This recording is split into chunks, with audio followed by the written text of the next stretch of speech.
We are back. Peanut Gallery. TKO officially dropped. And Yep. Not only that, they but dropped, their stocks. Yep, they dropped on Tuesday. I saw the ticker change over from Well, they didn't change over. I just had to delete WWE from my ticker, whatever, my stock app, and replace it with TKO Holdings. As of right now, I think it's still hovering around $100. It's still hovering around $100 per share. Now, keep in mind that before this, UFC was a private company.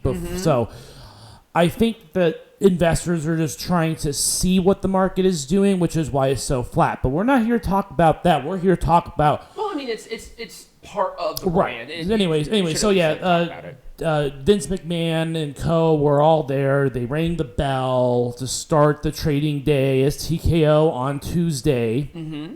So, if you saw pictures of that, also Vince McMahon in the TKO Holdings website looks like a James Bond villain. So that's fun. I have no... Dude, get rid of this weird pencil mustache. It's just odd. Well, anyways, so as with every merger, there are growing pains, if you want to call them growing pains. I mean, they just doubled in size. And obviously, we had our first round of announcements of layoffs on Friday. Mm-hmm. And everyone was instructed to work from home per Nick Khan, and 100 people were let go on Friday. Some notable ones was the executive vice president of global marketing for WWE, Dana Warrior. I can't think of anybody else off the top of my head. A lot of them were internal. Yep.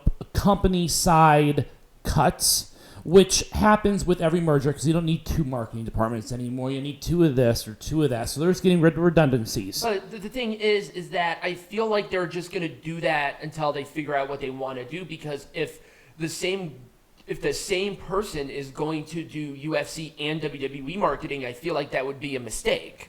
Why would it be a mistake? The mistake would be is that they're 2 totally different brands. They're 2 totally different strategies. They're not both wrestling. They're both combat. Yeah, but they're treating it as a sports marketing. It's just sports marketing.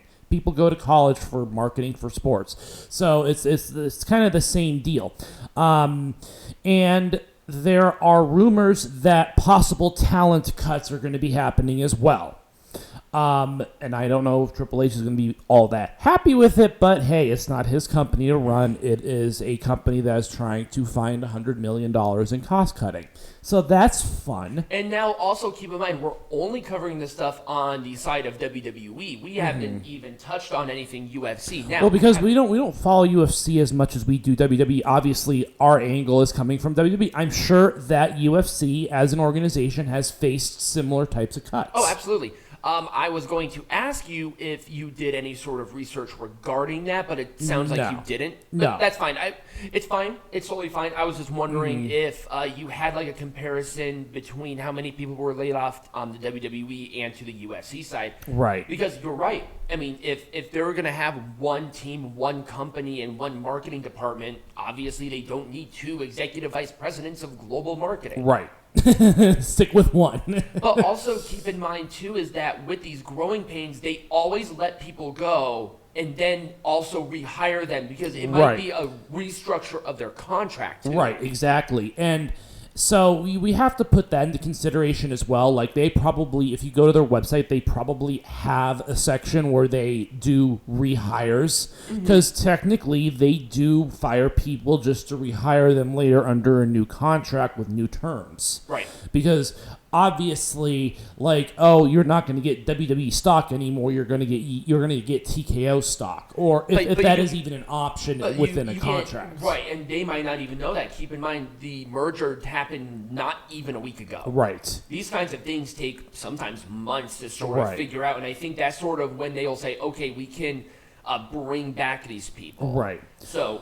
And yeah, like I said, they're looking to save a boatload of money because they're now one company. They have to do a lot of things in order to restructure. They might still be two separate brands, but no matter what no matter what kind of merger it is, there are always people that are let go whenever mergers happen. Yep, exactly. Because now two companies become one company. And, both of them are solid foundations as companies. It's not like they'll be suffering horribly for a temporary firing. Like I said, I've seen that before, where a merger happens, people will be fired for like a month, and then they'll be rehired by the company, and like you said, under new terms. You can't just change the terms of the contract. You have to terminate the contract that's given to that person at that time, and then renegotiate if you want. Right. Like the person who was fired, that was the big marketing person. I don't think she's going to be gone too long, but like you said,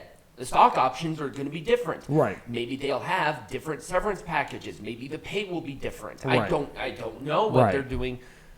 We'll most likely have a clearer picture at the end of this month going into October, but that's sort of where we are right now. Yeah, I mean, that's kind of what we're dealing with right now. Like I said, a lot of these firings have been internal, like within the company itself. But like I said, there may be talents that are let go as well. Right. There may be talents that are wanting to come back. As rumored, CM Punk says he'll be pretty busy for the next 2 months. There was a tweet that just came out today. Is there a possibility of someone like CM Punk coming back for, say, a certain event happening in Chicago in November? Or if he wants to come back to the UFC under some other stipulation, because he has commentary experience, he would be a valuable asset as a commentator. And let's talk about some of the crossovers, because crossovers have been very well thought of. Dana White, I know, responded, I guess, to a comment about WWE and UFC fans being similar audiences, which he flatly denies. I agree with him, too. They are very different. There was also word of Nick Khan's. He commented on the possibility of a WWE UFC kind of takeover weekend in a certain city where they will run events in the same city. I mean, that would be pretty big. And that might mean more Las Vegas crossover shows. Exactly. But yeah, like things like having a UFC event and a WWE event taking place in the same venue in the same weekend, on different nights, of course. Which means selling pay-per-view packages at X, Y, and Z. And then the other thing too is we got to talk about media rights, because they are WWE and the TKO in general has really taken the reins on media rights for. They're trying to negotiate on behalf of both organizations as far as media rights goes. Right. So sponsorships too. Keep that in mind. Right. Too. Sponsorships are probably going to be done as a package as well. And then partnerships that WWE and UFC have both had in the past might take on a different form because of the restructuring that has occurred. Right. Or currently happening. Right. And I'm thinking things like sports betting apps. I'm thinking things like... Well, I mean, you can still bet on WWE stuff. You just can't bet on the winner. Right.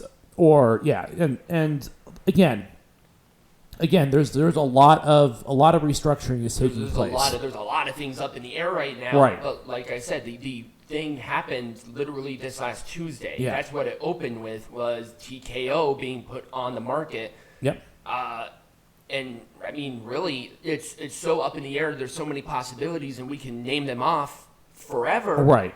But I think we're going to see some growing pains, so expect that. There's going to be a lot of big changes come towards the end of this year and the beginning of 2024. Yeah, absolutely. It's going to take a number of months, but hey, they've done it before, and we'll see it happen again. Anyways, that's all I've got. When we come back, do we have a bad match? We do have a bad match. It took me a minute to find it, but I did find it. So we'll be back with that.